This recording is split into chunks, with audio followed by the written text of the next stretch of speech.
तो यहाँ पे मैंने 2 कप मखाना लिया है। वजन में देखा जाए तो लगभग ये 60 ग्राम होगा। इस मखाने को जो है लोटस सीड्स भी कहते हैं। ये आपको किसी भी ग्रोसरी शॉप में या फिर जो ड्राई फ्रूट्स मिलते हैं ना, उस शॉप में आराम से मिल जाएंगे। मखाना जिसमें कि भरपूर मात्रा में ना कैल्शियम, मैग्नीशियम, जिंक और कॉपर होता है। हमारे बालों की अच्छी हेल्थ के लिए ये मखाने बहुत ही अच्छे होते हैं। वो है एंटी एजिंग।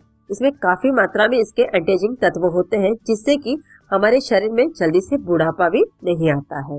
इसे खाने से हमारा जो डाइजेस्टिव सिस्टम है ना, वो भी कंट्रोल में रहता है। साथ में शुगर कंट्रोल भी होता है। इसमें बहुत मात्रा में कैल्शियम होता है, जो कि हमारे घुटनों के दर्द, हड्डियों के दर्द से हमें छुटकारा देता है। खासकर जो पैरों में आपको पता होगा जलन होता है, बहुत ज्यादा जो दर्द होता है ना, उसमें भी ये राहत देता है। और इसे खाने से स्ट्रेस भी जो होता है ना, वो भी दूर होता है। इससे तनाव दूर होता है, जिससे कि हमें नींद भी अच्छी आती है। और दर्द और